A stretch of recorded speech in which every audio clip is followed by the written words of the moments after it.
Hello and welcome to the Progress Connect webinar series, Rethinking Business in a COVID World. Today we bring you our fourth panel, and fear not, we have more in store for you in the coming weeks. For those of you who have not tuned in for our webinars before, I am Sam Thompson, Senior Managing Director at Progress Partners. This week's webinar is hosted by my colleague Jeff Kuhn, who has an all-star panel of executives from the world of online gaming. Hello and welcome everyone. It's a pleasure to bring you together virtually in our interesting new times and have a chat about gaming. We thought it would be helpful because Progress spends so much of its time focused on the advertising, marketing, and media landscape to give some high-level framing and context to the gaming environment. Gaming is no longer just high school kids in their parents' basement playing shooters. More than 2/3 of the world now plays some form of game on a regular basis, and the market has grown to hundreds of billions of dollars in revenue per year. Very interestingly, gaming is increasingly a significant portion of the minutes of use that we spend with media every day, at the trade-off of the amount of time that we're interacting with newspapers or television content or online streaming content. The gaming world in and of itself has grown into one of the core factors in the TMT landscape. Everyone is gaming today. It's not that there's an average gamer. I think the bigger context these days is that everyone is gaming. There are certainly favorites and core demographics that vary wildly by different gaming category. But I think the key takeaway here is that gaming has become ubiquitous. All age genres, everyone is gaming now. And it's become an increasingly important factor in the overall media landscape. As we look at how gaming's evolved from the Atari era and the first early gen consoles, things have changed fairly dramatically over the past few years. We're beginning to see very large or massive multiplayer online gaming become increasingly widely played and viewed. We're also seeing games shift away from being $60 purchases in a GameStop or Best Buy towards free to download and free to play, often with a very strong in-app purchase plan to get new or unique capabilities in the gameplay environment. Another factor that's changing very quickly is the tools for both creating games, but also for the end consumers to interact both as fans, but also as viewers and contributors. To that end, one of the things that I really look forward to discussing with the panelists today is how gaming has become a sporting environment with its own fan base and leagues and huge followings in viewership in and of themselves. There are individual titles like League of Legends that have professional sports leagues with highly compensated professional players, tournaments that are attracting at peak simultaneous viewing bases of 45+ million people watching pros play video games simultaneously. So we're starting to see esports and gaming evolve as a media entertainment forum in and of themselves that's on par to some of the largest live sporting events that we're used to, whether that be the NFL or MLB or others, which, considering they're not available now, have seen tremendous boosts in their online consumption numbers over the past. To that point, again, I mentioned League of Legends already, which has tremendous volume in viewership, but they're certainly not alone. I think this is not even a new trend. I think this is a growing, massive portion of a market where relatively new titles like Escape from Tarkov already have nearly 20 million hours of content captured and shared online just from gameplay. versus very large, very well-established titles like League of Legends and Rocket League that have huge followings, regardless of which platform you're talking about. So huge followings on YouTube, on Twitch, and in and around their own environments. And I'm certainly no expert on this space, so very fortunately, we've been able to welcome some actual experts in. And I'd love if the panelists could introduce themselves, please. My name is Per Schneider. I'll be speaking with my German accent today. I'm the Chief Content Officer at IGN. I've been at the company for more than 20 years and oversee all content production. So if you're not familiar with IGN, we started as a website in 1996, and now we're a multi-format, multi-screen publishing company. So with a ginormous YouTube channel network, streaming to Twitch, and publishing to every social platform. Hi, I'm David Kushmarek. My current role at Microsoft is in our global gaming partnerships and development team. And most of my day-to-day is really about making Xbox game platforms better. That's on all of the endpoints that we service. So that's for PC, for console, and as we move more and more into the streaming world, considering streaming as an endpoint for games. And so for me, I think of things in terms of how the production of games goes directly impacts how the consumption of games goes. And so for me, that's my passion is production and gaming. My name is Aðalsteinn Óttarsson, but nobody can pronounce Aðalsteinn, so I go by Ali, which is the nickname that I had growing up in Iceland, where I'm from. I am an early stage investor and startup advisor, as well as a venture partner in a gaming focused VC fund called Makers Fund. And prior, I was the development director at Riot Games, responsible for League of Legends for the largest stint of that, but also the more recent games that have come out, including Valorant that just came out into beta. And before that, I was the production director at CCP, which does EVE Online, which is a space-themed MMO that has been around for 17 years, or they celebrated their 17th birthday this week. Thanks, panel. 2020 is a big year. We have a console refresh coming out later this year in time for the holidays. We have seen huge initiatives from Google with Stadia and Microsoft for its streaming platform. COVID, of course, threw a very interesting curveball at our usual day-to-day routines, and by virtue of keeping us at home, has helped tremendously increase the revenue spent in and around games and the minutes of use that people are allocating to playing games. Aside from those factors, what do you see? Let's begin with Per. What do you see as some of the key and most interesting trends in and around the gaming universe today? Yeah, obviously, you mentioned that with people at home, they have a lot of time to apply to gaming. So, for us, the direct impact is just a higher demand of entertainment, whether it's giving gamers guidance on what to watch on Netflix, all the way to spectating, watching streams, and especially game help information. So a lot of people are going back to games they may have already owned for months or even years and are playing those games. And so we're seeing the spikes on a daily basis at IGN, where people are looking for games that we haven't talked about in over a year, suddenly become the top traffic drivers in our network.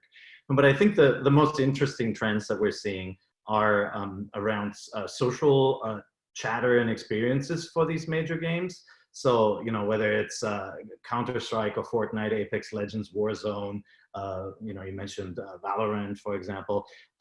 There's more going on than just people playing those games and having fun in the experience. They become social experiences. If you look at the Fortnite concert, Travis Scott concert recently, you could see how much interest was driven from just pulling off something that would have been done ordinarily in the real world inside this virtual space, and all the different kind of forms of consumption and sharing developed from that. I think that's that was a truly remarkable moment. And then, when you take a step away from the online games, which are very visible, right? Everybody talks about esports and mass audiences gathering in a stadium. They're the single player experiences where the story is not quite as obvious unless you dig a little deeper. And so If you just look at Google search interest in the last 90 days, you'll see, we always call it the big Twinkie. You know, you'll see certain games spiking to just crazy levels. Pokemon Go did that when it was at the height of its popularity. We're seeing that right now with Animal Crossing. So Nintendo put out this Switch game that is pure escapism. It's basically you on an island catching fish and bugs and paying off your mortgage. And somehow, maybe not somehow, but predictably, this game completely blew up. It sold 11 million copies in the first 10 days, more than half of that digitally, according to Nintendo's earnings.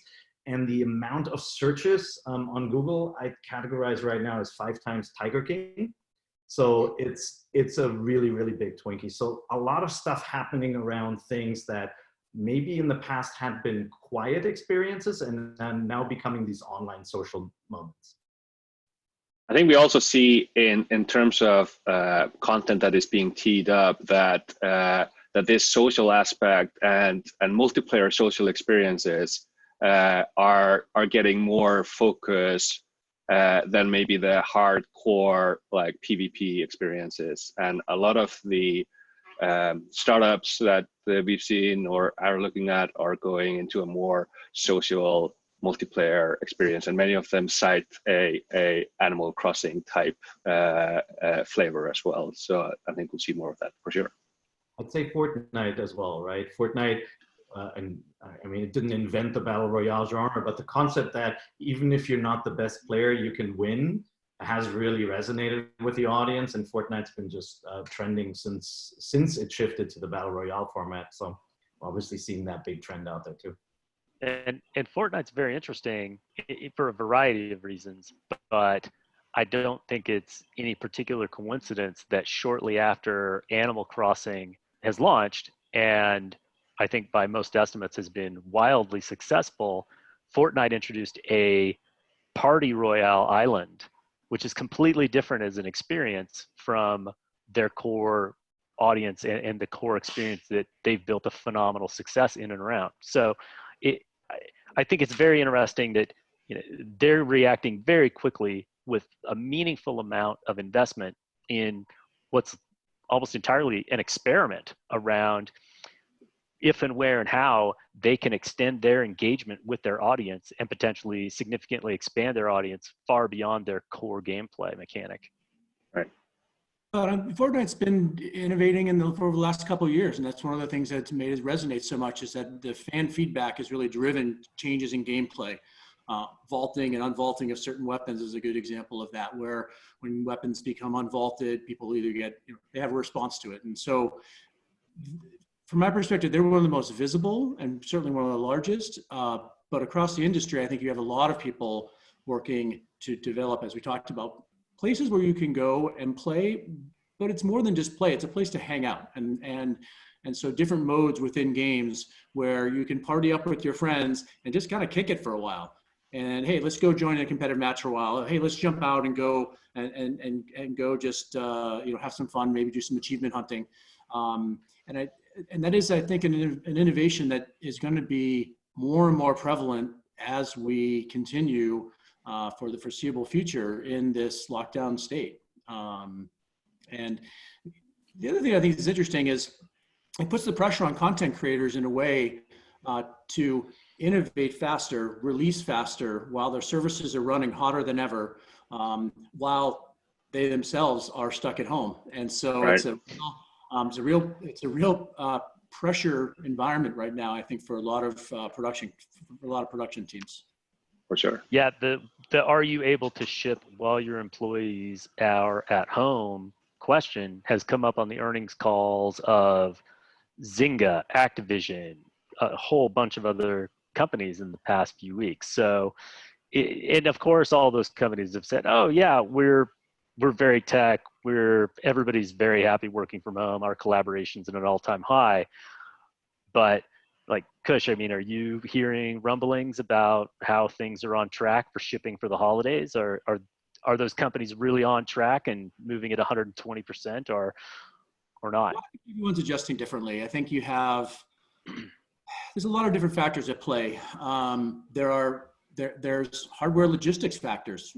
In any launch year, prototype consoles are being shipped all around the world, and when those deliveries need to be rerouted to residences as opposed to offices, that presents one challenge. I think you have teams that grew up being remote first. We think about teams that maybe have a collective of individuals from different parts of the globe, and I think that the tactics that they've developed just organically using maybe it's Discord running on an iPad right next to you, so you feel like you just have a constant chat stream with your team, or you've got a Skype call, you've got any kind of sort of nonstop communication. I think those types of methodologies are being broadcast around, and more and more engineering teams are starting to adopt those.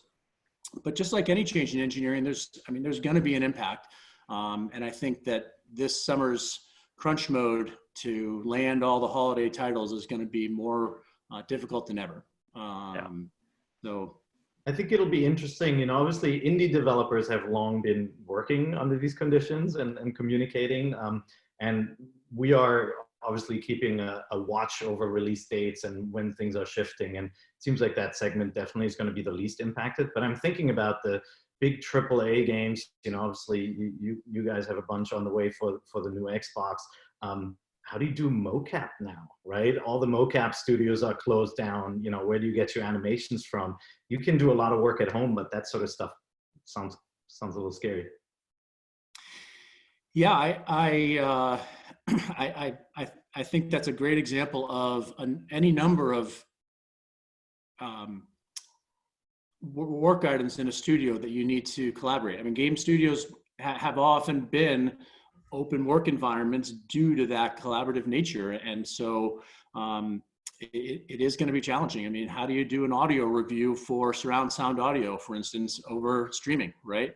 And so, yeah, we'll see. I mean, I think from my perspective as somebody who tries to make game platforms better for developers, we're doing everything we can to ensure that remote work is as stable as possible. We've been adding some new features and reliability to Xboxes. We've been working on our policies around hardware, and certainly collaborating with our partners as much as we possibly can to enable them to be as productive as they can. It'll be, but I think, I also don't know how when we talk about the launch content, we talk about getting, let's call it millions of consoles, and not just Xboxes, but there's, Sony's got a significant launch coming up this year as well, at least according to everything that I've understood. And so all of those will be delivered via packages. I don't expect I wouldn't expect the sell-through at the big retailers to be nearly as high this year. And so the way I think about it, I think there's going to be a ramp, and I think there's going to be a series of updates to games, which makes sense given the world as games have moved into games as a service more than a fire, launch, and forget. I think consumers are okay with that, and are used to updates. And maybe some games will launch without all the full game modes, and that's just something that we'll have to see how that resonates. That's a great point. So another area that I wanted to bring up is in 2020, we're seeing 4K resolution televisions become the norm. It's becoming increasingly challenging to find a non-4K plus TV. High fidelity audio upgrades are coming with TVs, with the sound bars across the board, and a lot of content, in particular, the top of the line new gaming titles, are all targeting these significantly higher resolution, higher fidelity, more immersive, more engrossing experiences. Do you see, so what interesting changes do you see coming, with immersion, with more engrossing experiences, and what are the challenges and what are some of the opportunities that companies should be aware of as we see this, increase in tech presence and capability in the living room?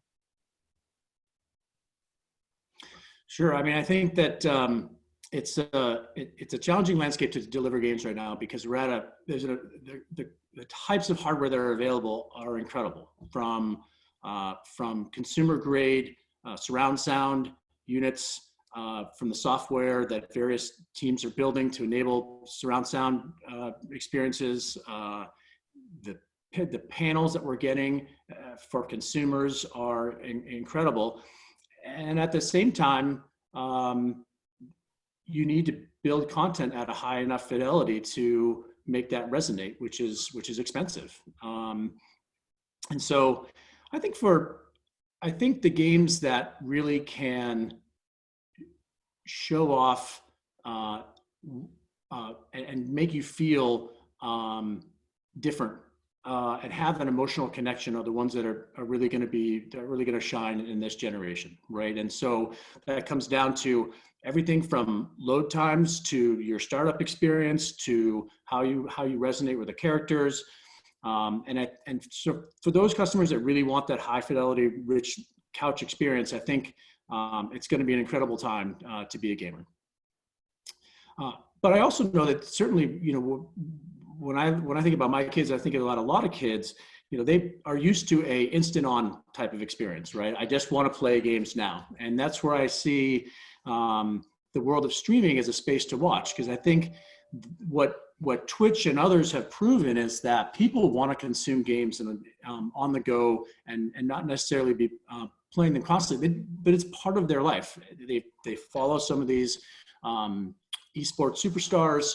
They keep tabs on what their friends are doing. They're going after certain achievements. They want to learn as much as they can. And so what the broadcast streams have taught us over the last bunch of years is that there's a healthy appetite to consume this media. And so as we move into being able to play games via streaming more and more, it's a space that I think is going to be incredibly interesting to watch, and how content creators adapt their content to both the large screen and the small screen with the same content is going to be really interesting, because there's production realities there, there's game engine realities there, and I think it's a space that's ripe for innovation and investment, because I think, like I said, what we've seen over the last 4 or 5 years with the amount of people streaming games, there's an appetite there, and so I think it'll just come to the next level in the next 3 to 5 years. Yeah, and I think as 5G, if or when it's the year of 5G, and all of a sudden we're looking at a substantial lift in total megabits per second actually being available, compared to what I'm experiencing with the internet during COVID in Silicon Valley, which is a collective grinding to a halt about 10:15 a.m. every single day as everyone gets on their video calls. I think that'll unlock a lot of potential as well. So I'm sorry, I think I cut somebody off, and I apologize. Another question I wanted to throw out around this whole concept of the next generation. One of the last next coming generations of technology was supposed to be augmented reality and virtual reality. And there's been a lot of investment and a lot of development around those areas. And we've certainly seen some breakthrough gameplay models with massive levels of engagement. I mean, most notably in my mind, Pokemon Go.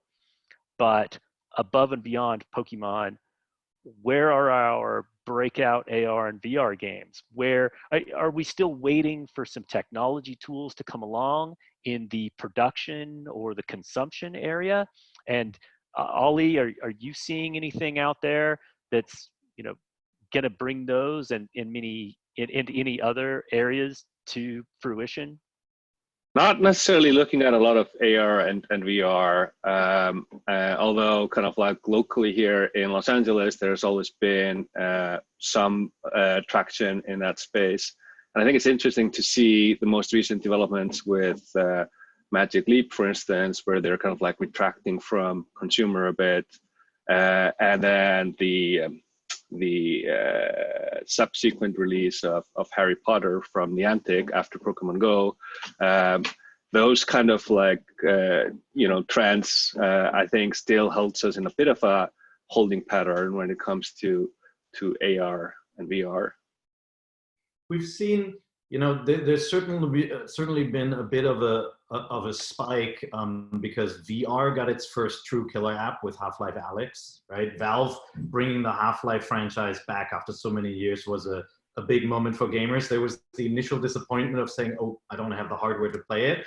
I mean, you said, what are we waiting for? Right now, you'd be waiting for your VR hardware because it seems to be sold out. It's totally sold out. Like I don't have one, and I wanted to be able to at least back order, but you can't back order even. So it's And even the cable for the Oculus Quest to hook it up to your PC right now, there's no ETA on a delivery date. So I think there's a spike there. I don't think the hardware is keeping up with the demand. We run a biannual segmentation study, and about 30% of gamers that we questioned, gamers for us are people who play 3 hours per week or more, said 30% said they were in the market for VR. So there's definitely a spike in interest, but things around AR have been very quiet by comparison. In the gaming market, for sure, although it's interesting to see the impact that the research in AR, I think, for real-time gaming experiences, I think you've seen that proliferate in other mediums, right? Just not necessarily real-time gaming. And yeah, I agree. I think that the hardware shortage has dampened the market a little bit. There's certainly a fair amount of content if you go to look at the various online stores. right. But at the same time, I also don't know that I ever see VR being. I don't know that I ever expect 70% of gamers doing AR and VR experiences sort of exclusively, right? Like it's a fun thing to have as an option. But I don't know right now that, compared to mobile and console and PC gaming, the experiences there are pretty rich and they're getting richer, right? And certainly as the industry becomes more and more comfortable with online networking services, and it's kind of a table stakes at this point for any game, and the true people that are shining are making incredible online experiences. It's tough to compete with that, right? There's a lot of there, right? A lot of stuff to partake in. Yeah. And I think you've seen that in the market too, right? You've got various players who are providing tools both on the network side and on the engine side that's a pretty amazing space to be in, right? And I think that's one where content creation. One of the reasons you see so many games in the catalog, and one of the reasons that you see so many independent development studios pop up and are collaborating around the world, is that because there's tools available that weren't traditionally there.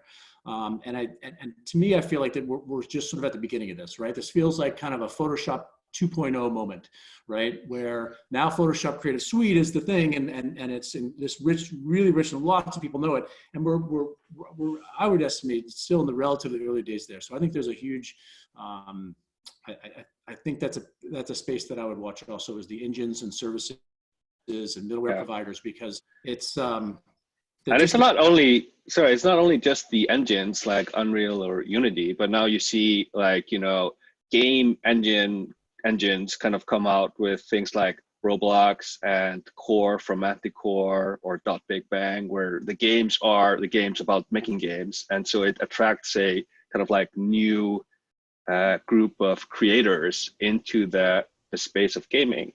And also on the mobile side, where they have like huge movement in like no code kind of like game creation things like Buildbox and whatnot. So there's tons of very cool creative things coming out of a kind of like completely new cohort or generation of game creators. So just like Unity unlocked and democratized game development, there's like the next wave of even easier creation tools coming online, which in themselves are games, essentially, which is very cool to see. Well, I think you said something really interesting right there, which is that next generation of game creators and gamers, right? If it was sort of uncool to be a gamer, right? It's now very cool to be a gamer, right? And so if you're growing up and you're in that 7, 8, 9, 10, 11, 12 range, right? Like you're gaming native, right? Like you're talking about digital native kids. Well, kids are coming up now that are sort of gaming native, right? Which to me is a good judge of the health of the future of the industry. For sure. We've got a couple questions, and one of them I think is very relevant for the panelists. There have been several questions about Riot Games, League of Legends, the recent shifts of LOL, and their recent introduction of Valorant, which is a very different theme and gameplay mechanic than League of Legends. And I'm not sure if Ollie mentioned it or if everyone caught it, but Ollie was previously a dev director on League of Legends. So Ollie, could we get your thoughts on how League has evolved over the past few years? And your thoughts on Valorant. Right. And maybe a bit about what Valorant is for the audience. Yes. Also very happy to, or interested in hearing the inputs from the other panelists. So League of Legends celebrated its 10th year anniversary at the end of last year, and has certainly evolved dramatically over those 10 years. And in the last 3 years has become even more refined, and the focus on just like great experience and great content, and the ability that the team has to push that out like clockwork has been simply amazing to see. And 10 years in, they continue to be the strongest player on multiple dimensions. Like they are always the top 10 grossing game month over month, and continue to draw accolades. And so but Riot, ever since I joined, has always had the aspirations to put the S in Riot Games. We were working at a video game company called Riot Games for a very long time with only one game. And now, at the end of last year, we introduced all of those games, and so it's very exciting to see them come out. I think it was this week or last week, the Legends of Runeterra collectible card game came out worldwide on PC and mobile, which is the first like mobile play from Riot for a full game.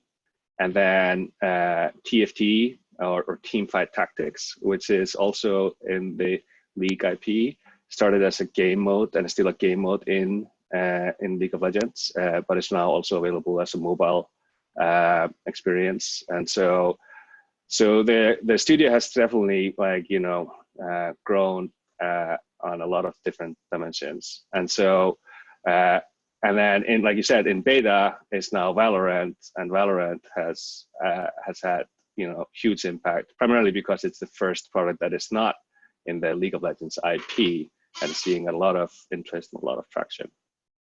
Can you or maybe Per, could you touch on how Valorant has exploded onto the scene and some of the tactics they employed to do so? Yeah, so obviously many years have passed since League of Legends launched, and the online space is so different, especially with regards to free-to-play games. First of all, released it in beta form, free to play, all of that, so no barriers to entry right there. But they also employed the strategy that EA did with Apex Legends, where they immediately paid for high-level streamers to play the game, and media companies basically hit this advertising blitz with very little pre-announcement, just exploded onto the scene, had a lot of people playing it and kind of getting the car started. And so I think the big story around that game is now what will we see the concurrent streams drop, the interest drop, and so far it doesn't look like it. If you look on streaming platforms like Twitch today, it's at the top, right? And so I think the word is out on how long it'll be able to and whether it will have the same legs as a game like League of Legends. But right now things are looking pretty positive, I'd say. Yeah. It's one aspect of that was also really cool. Now the publishing team at Riot Games is really good, and it was a pleasure working with them while I was there. But one thing that impressed me was that when they came out with Valorant, the very sought after beta keys were distributed through drops in Twitch TV. So they would draw viewers to Twitch in the millions, and even beating their own concurrent viewer record that they had set during the 2019 World Finals. And so that was, hugely impressive tactic, and draw a lot, not only for Riot but also for Twitch, obviously, with their viewership. So they were very successful in using their social media influencers and their professional gamers, but then they also leveraged the viewership following to essentially train people how to play the game and then give them beta keys to come and join. That's great. Yeah, and to your point, Pierre, it's there's a lot of excitement, and for a game that is not fully out, it's quite significant to see, for sure. Yeah, there's definitely a strong heartbeat there so far. Another question, sort of down the League of Legends path. I think there's a lot of our audience that aren't fully familiar with League of Legends and its esports leagues and what its viewership looks like and what kind of numbers they pull. So could you touch on that and how Valorant and other initiatives will grow that esports presence over the years to come? Yeah, I mean, esports has seen a significant growth. The first World Championship tournament that Riot hosted was at DreamHack in Sweden, and it had about 200 or 300 participants in the room. The second was in the Galen Center in Los Angeles, and the third one in the Staples Center in Los Angeles. And since then, it's been like in the Bird's Nest in Beijing, in the Mercedes-Benz Hall in Europe, and that event is the sum of 12 regional tournament leagues that compete for local championships. Here in North America, there's a 10-team league, and the top few teams earn the right to go to the world stage. And then it's a knockoff or group and knockoff stage battle for two teams to take, and one team to take it home in the end. And the viewership of the leagues and the viewerships of these kind of like super large events are staggering. And there are very few sporting events that top that. So for instance, the last World for League of Legends had higher numbers than the Super Bowl. Obviously, there's a very global audience, and then the only things that are really bigger are the Olympics or the FIFA World Cup or things like that. So and then even with the leagues, like the leagues themselves, they see very high viewerships and much higher than many traditional sports month over month. And what's also remarkable in this time with COVID, it took the League of Legends leagues or many professional esports leagues a few weeks to get back into competitive broadcast play with the teams competing from home, but also the broadcast producers and everything in the ecosystems adapting to be able to keep the show running essentially. And so esports play has continued, whereas traditional sport, obviously, as we all know, is not. Thanks, Ollie. I think in the last 15 or so minutes, it would be great to open the floor to questions from the audience. I may have fielded the first couple of questions that came in, but we would certainly welcome others. So we do have another question. It's from Jake. It feels like the power dynamic seems to be shifting from publishers to developers who can self-publish and create exclusivity deals for digital distribution. and to digital distributors, Epic, Xbox Game Pass, Apple Arcade, etc. How do you expect publishers like Activision or EA or others to react now that digital sales are increasing and their historical bread and butter of retail marketing is in decline? I mean, I can take a stab at part of this, and we're talking about what's different in this age where we're all working from home. I think the situation right now is accelerating adoption of digital purchases. There's still a good half of the core gaming audience that hangs on to physical copies, but in this situation, I think we'll see services like Game Pass and certainly attitudes towards cloud gaming shifting.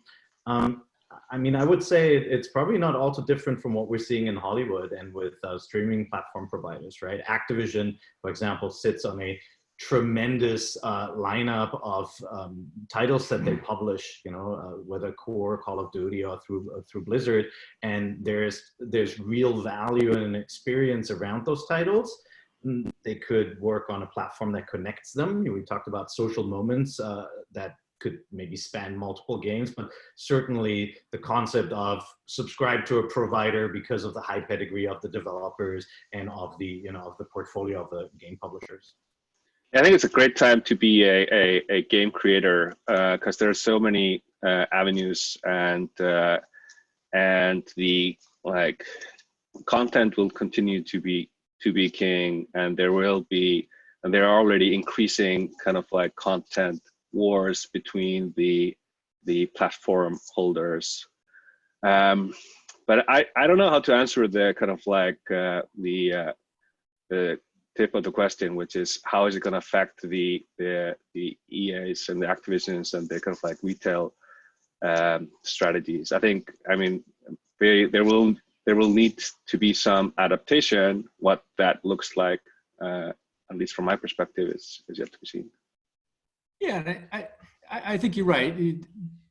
Their traditional presence in the retail market was going to do what it's going to do. But the thing that I wouldn't don't forget is that the increase in digital sales and post-sale monetization that we're seeing across the industry, that kind of affects all games equally. And so to the extent that you have a real strong post-game monetization strategy and cadence over time, large or small, that's going to benefit you. And one of the things that I think the big publishers can take advantage of is their knowledge of the gaming life cycle, because they've seen lots of different styles of games come and go. They've analyzed the trends there. And so I think that's one place that even though the traditional box game market may be in decline, certainly now with malls being closed and whatnot, there's still a wealth of knowledge and strategy there that I think is incredibly important. And I think the way I think about this, and again, I'm more on the platform side, but the things that publishers can offer you in terms of being able to reach other markets, either through helping you with either localized assets or connect you with different types of technical resources, be that engine programmers, be that audio engineers to help your audio shine a little bit better. That's where I see the role of smaller independent developers that are capable, that have a great idea, and how a larger publisher can help them. And I think you're right. It's a relationship that's changing, and not everybody needs a larger publisher in order to have a successful game. But I still think there's a role both from the business standpoint as well as from the just production standpoint of how can we help a smaller team achieve more and achieve their full vision that may be beyond their financial means. And so you touch on a great point. And there was another question asked which touched on how do small early stage independent developers build the infrastructure and the tools and the services capability to compete with these massive titans with 1,000+ developer teams and 500+ headcount in those live services areas. And to your point, David, I think that's an area where independents can work with publisher partners to offer them ramp up, free to play, and Yeah. succeed, and other areas. Yeah, but it's also like, the large tech companies, Microsoft included, have also done a great job of just making it easier, much easier now than ever for independent game studios to just acquire and subscribe to infrastructure through things like Azure or AWS. And these services come with pretty solid, infrastructure as a service capabilities that is compared to 10 years ago, when teams were building out large like ops teams to be able to operate their online games, which is the world that I come from. Today, you can see very nimble startups being able to build like session-based, like Fortnite-like games, and just plug into infrastructure services and pay for that by usage or whatnot. So it's certainly a completely different landscape and much more accessible for independent developers to create super compelling experiences that would be very hard to do 10 years ago, just because you would need a much larger army of people to do so. Yeah, and we see that also in other middleware providers that have come on the market, whether or not it's being able to get geometry to render certain in-game elements, or whether or not that's doing multiplayer chat with compression, better compression algorithms.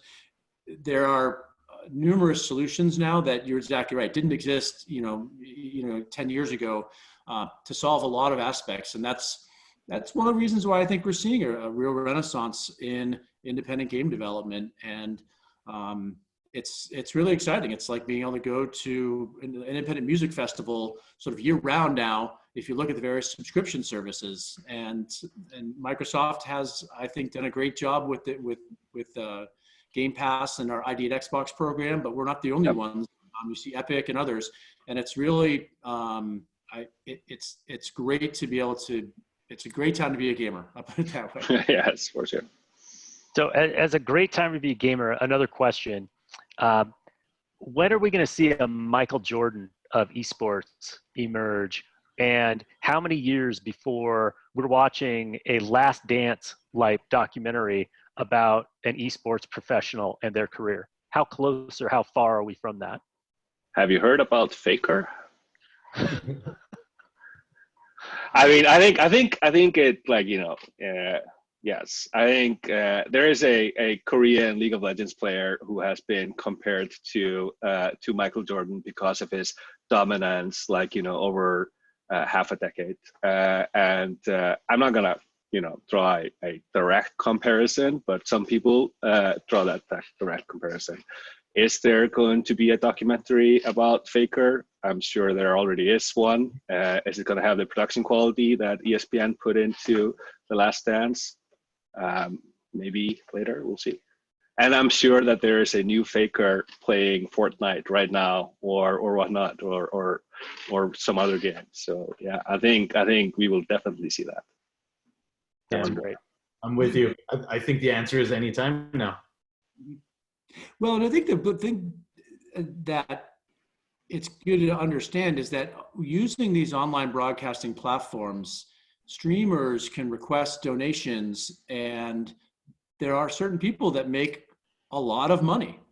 Like, we're serious money at this. And so I don't know that's a fair comparison, because, I think you're going to see stars that appear in a different way, right? Whereas maybe you won't get one Michael Jordan, but you might get 20 at a slightly smaller scale, right? Because you as a consumer can find the person that you resonate with, right? Because there's a lot of people gaming now, right? And you can choose to spend your own money saying, "Hey, you're awesome. That was killer. Here's $5," right? So I think this is where games is kind of changing the dynamics a little bit, and why it's ripe for innovation, because we're going to see things evolve in a different way. And I think esports is that same way. Right now we have a few big leagues, but what about the junior leagues and the starter leagues? How are they going to evolve in the next decade? Right. And instead of one MLB, you might have 100 leagues, and they could be independent.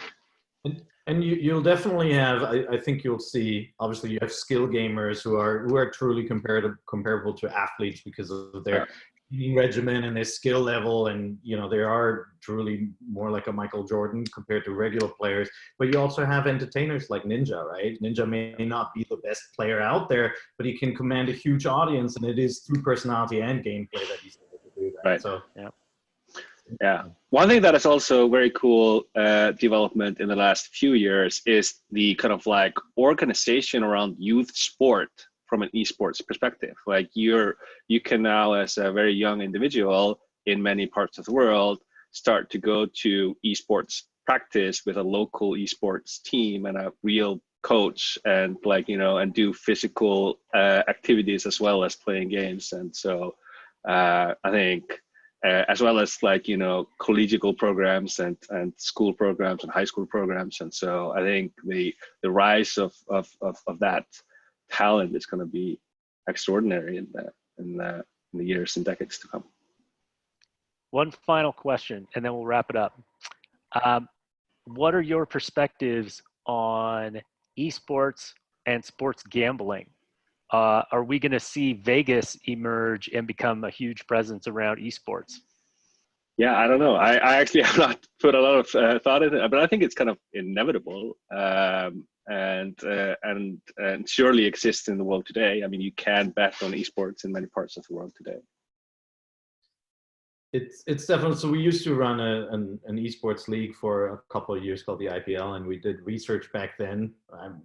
My research is not up to date, but there were many false starts and many concerns over the age of the viewing audience and so forth that stood in the way of development at that time.